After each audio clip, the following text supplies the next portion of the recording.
প্রিয় দর্শক, আসসালামু আলাইকুম। ট্রেনের টিকিট কেনার সময়, বিশেষ করে অনলাইনে টিকিট কেনার সময় সিট পছন্দ করতে গিয়ে আমরা অনেকেই বুঝতে পারি না যে সিট কেমন ধরনের হবে বা ওই সিটের বিশেষ কি কি সুবিধা আছে। চলুন দেখিয়ে দিই বাংলাদেশ ট্রেনের বিভিন্ন শ্রেণীগুলো এবং এর সুবিধা ও অসুবিধাগুলো কি কি। শুভন, এটি non AC Shovan chair seat.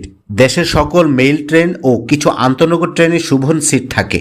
ট্রেনের মধ্যে এই সিটের ভাড়া সবচেয়ে কম এবং এটি ততটা আরামদায়ক নয়। শুভন চেয়ার, এটি non AC Shovan chair seat. দেশের প্রায় সব আন্তনগর ট্রেনেই এই সিটটি থাকে। এই শ্রেণীতে বেশি লোকজন ভ্রমণ করে থাকে। শুভন চেয়ারের ভাড়া শুভনের চেয়ে একটু বেশি। শুভন চেয়ার শুভনের চেয়ে ভালো সিটের হওয়ার ফলে এতে ভ্রমণ করা মোটামুটি আরামদায়ক হয়। দর্শক, ছোট্ট একটি রিকোয়েস্ট, প্লিজ ভিডিওটির নিচে একটি লাইক দিয়ে দিবেন আর অবশ্যই চ্যানেলটি সাবস্ক্রাইব করে দিবেন। স্নিগ্ধা, এটি এসি চেয়ার হিসেবেও পরিচিত। এটি এসি কোচের চেয়ার সিট। দেশের সব আন্তনগর ট্রেনে না থাকলেও বেশিরভাগ জনপ্রিয় গন্তব্যের ট্রেনে স্নিগ্ধা কোচ থাকে। এর সিট শুভন চেয়ারের চেয়ে বেশ আরামদায়ক, ফলে ভ্রমণও আরামদায়ক হয়। এফ চেয়ার বা ফার্স্ট ক্লাস চেয়ার, এটি নন এসি চেয়ার। সব আন্তনগর ট্রেনে এই কোচ থাকে না।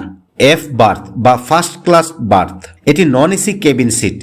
রাতের ট্রেনে এই ক্লাস পাওয়া যায়। এখানে আপনি ঘুমানোর সুযোগ পাবেন। আবার দিনের বেলায় এই কোচটি এফ সিট বা ফার্স্ট ক্লাস সিট হিসাবে ব্যবহৃত হয়।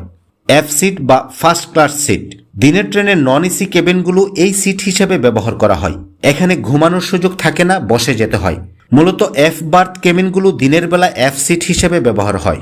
এসি বি বা এসি বার্থ, এটি এসি কেবিন। শুধু রাতের ট্রেনে এই ক্লাস পাওয়া যায়। এখানে 2 অথবা 4 সিটের কেবিন থাকে।